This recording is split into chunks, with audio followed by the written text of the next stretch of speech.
Welcome back to Rufus Duck Adventures. This is a second tent in my Vango backpacking tent series. This is the Helium 2 from Vango, f10. This is, I think it's their third generation. There's a fourth now with a darker colour. The first generation was very light, very pale green. This the second generation was this colour, but with grey little strips on the edges. I have a Vango Helium 1 in that generation, and then this is the third with the red, and there's still so like olive green, and then the fourth generation has red along here and then a dark green. And amongst that there are a few little variations I've noticed as well as production runs go on. My version, this is the main front door, my version doesn't have a door tab here, and you can get this third generation with door tabs, and I think the new fourth one doesn't have a door tab. So this is probably one of the later of the third generation, and I'll get back to that in a minute. But it's quite a big deal, is that? But anyway, yeah, this it's nice and light. I'll get it on the scales in a minute. I've got a little ground sheet underneath just to keep the bottom of the tent dry at the moment. It's a little bit damp, but yeah, it's advertised as a two-person tent. I don't particularly feel it as a two-person tent. I did once see a couple camping in one of these, and they'd had to leave all their stuff outside in the rain overnight. It's just not really big enough for two people. It would be an emergency, but I wouldn't actively try and do it. But as a one-man, absolutely spacious. I use this as a 1+5. A one man and his dog, effectively. And I was out camping on Exmoor last weekend with my dog, first camp of the year, and it's ideal for that. And I'll explain why in a moment. But before we go into the tent, there's a couple of things I want to point out. First, the colour. This olive green is about the best colour green for stealth camping, for being discreet on the hill, that you can get outside of a camouflage tent. That's the colour. It just disappears. It's absolutely fantastic. I've walked a couple of 100 yards away from my tent, looked back at it into a field, and it's just gone. It's just ideal. So if you're looking for a very stealthy coloured tent, that's it. And Vango do this colour in a few different tents: the Xenon and the Krypton, Xenon Plus, the Heliums, maybe a couple more. I'm not so sure, but yeah. So one of the things I'm going to address really early on with this style of tent is how to pitch it. I see it so often done wrong in other videos and on campsites, and I just kind of thought I'd point out. And it always comes to the this point at the end. You always get you see often a lot of sagging at this point here on the 2 points, on the two ends. Now I've got my tent relatively taut. I've just chucked it up now, but I can make it tighter. There's no doubt about it. I'll just widen out a little bit. So, to pull this tight, you use the line lock and it pulls it up. The key thing to it is keeping this line straight. If this comes out, I'll just have to back that off. Tricky one-handed. If you end up with this here, like this, now it's not straight now. That ends up there. It seems that no amount of pulling on this will get this sag out, because what you're doing is you're pulling, the pole is leant in, and you continue just to pull it this direction. It's really important that you push that all the way in straight. You could even have it slightly bent in the ways as opposed to sticking out. And once you do that, when you lock this down here, I can't do that way. Lock it down here, put it down your zip tie, it just puts all the tension right where you want it. Another little feature on this is if you put a loop here, just tie a little loop here on this on here, it means that you can pull on this line individually to that one. If there's no loop there and the line just comes round the peg, every time you pull this, you pull this section out, and it's pulling that section out again. If you've got the wrong angle on it, it just keeps pulling it in now. So that's a really good tip. Tie a loop there at the correct point, keep that line straight, and it will work. That's it. It's very simple. So carrying on, this tent comes with 2 doors. This is the second door that leads into the tent, but the inner is effectively right up to here, and then the main door is around this side, and this has a small vestibule on it. So if I just tuck down here, we have a little ignore the carabiner, that's my own addition, but there's a little clip here that stops zip creep in the night if it's windy. A couple of velcros up to the top. As you can see, this is top vented as well, top zipped, so you can zip it both ways. And this is where I was referring to. There's no roll point here to roll it up and tie it on, which I think is much easier and superior, because you can do this from the inside as well as the outside. This has a little toggle here. The idea is this toggle is supposed to go in onto this loop here, and to be brutally honest, it's a bit of a pain. So what I've done is I put a little carabiner, because it's so much easier just to reach in with a carabiner. He says try to do it two-handed, one-handed. I'll just clip this up. So there you go. I've got it clipped up, but it hangs. The tent hangs down, and then this little toggle, you can then push that toggle up through into there, and it kind of holds it out of the way a little bit better. But it's far from brilliant, because when your tent's wet in the morning, you're dropping it straight onto your inner. Your inner might be wet anyway. It's already flumped down. It's already sagged down again just by touching it. So it's not a great system, and I wish it was back to the original toggle on the fly sheet. I presume they got rid of it because, see, it's just falling off again. I presume they got rid of it because it was maybe a weak point where the tent was leaking at that point. But I mean, your tent leaks here from that tab. So what? The water's just going to run underneath and down there. So it would hardly be a disaster. Anyway, so that's that door, and there you can see the vestibule going in. It's not super wide, probably 200, 400 mil wide. Plenty long enough. I mean, I put my bags in there, the cooking equipment. I usually leave my boots in this end, and we're good. Going around to this side, you can see opening the door. There is no vestibule here, and the door is half the size as well. It only zips back. It doesn't, you tie it back at this point. It doesn't extend into this section like the door on the other side does. But I use this as my dog door. Throw my dog out of that in the morning. It's ideal. So going inside, two zips, two-way zipping, and it comes round into a tight little corner, which again is difficult. And then you have a small mesh section up the top here, a little bit of ventilation through, and then that's it. It doesn't roll into a dump pocket like a lot of other Vango tents do.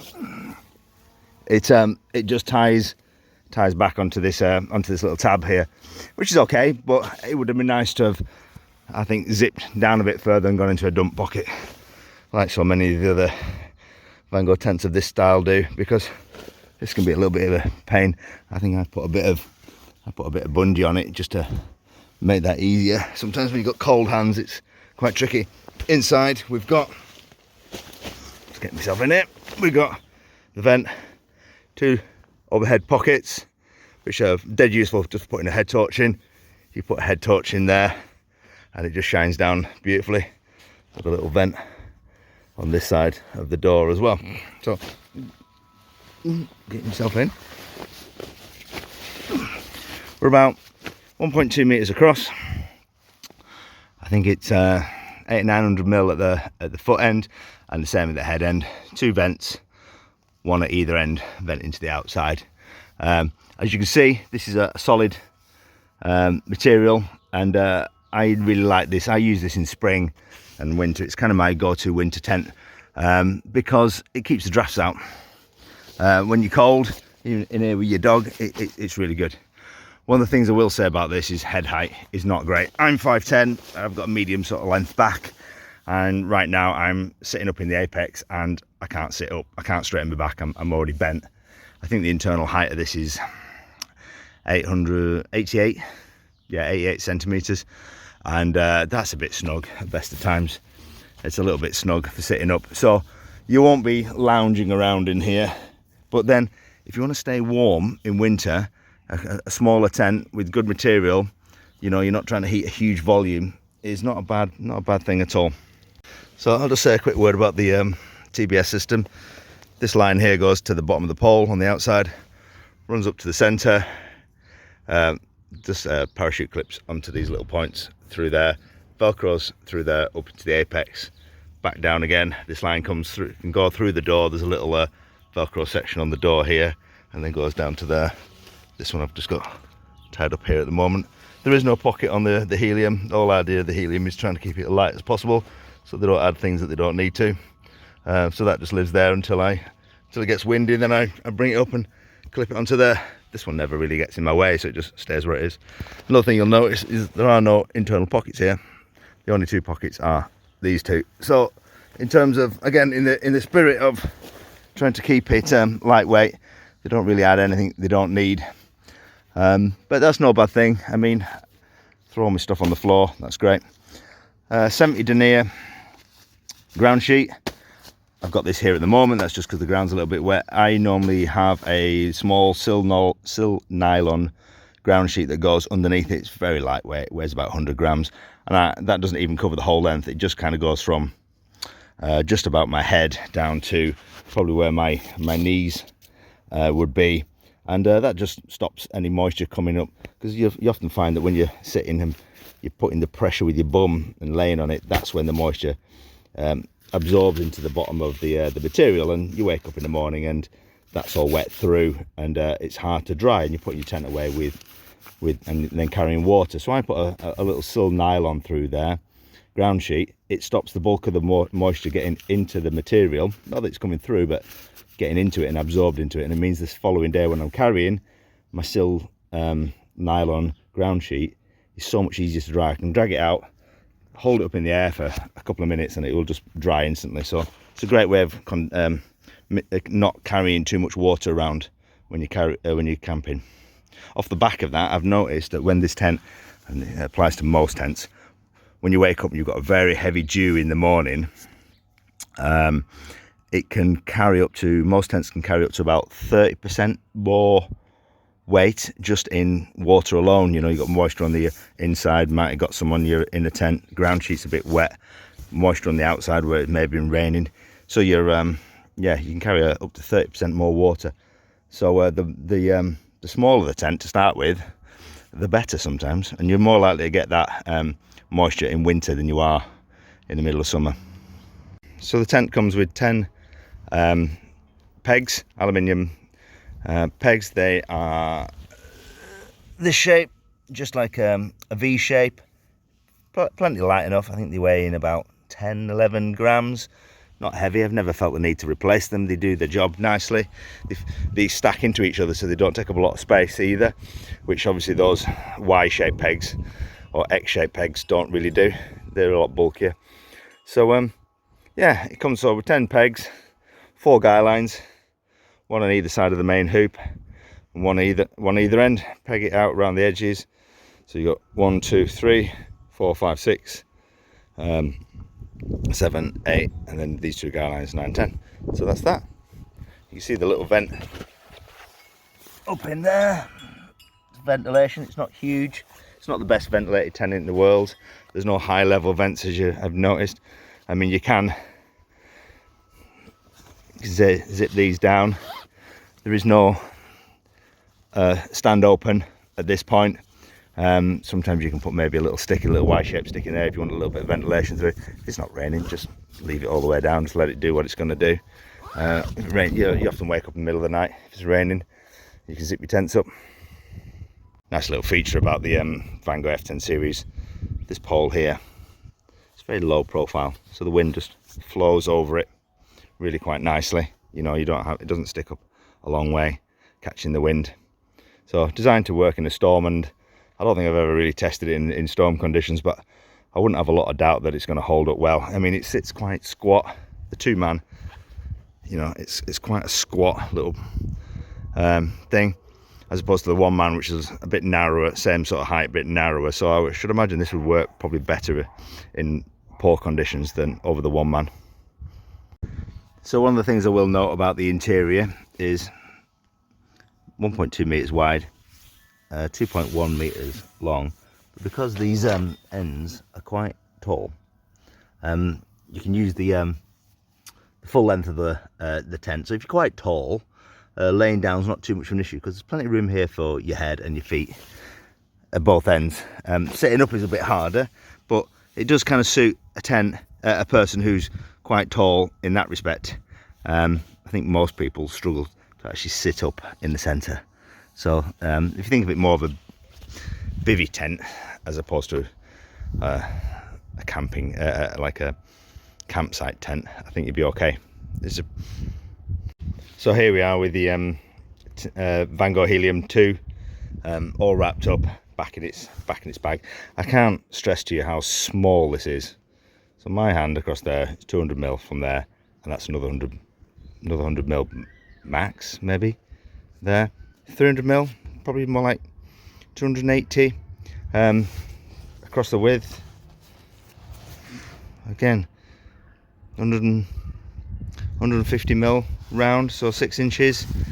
So 6 inch round. It's so small, it's so light, it just disappears in your bag. It really does.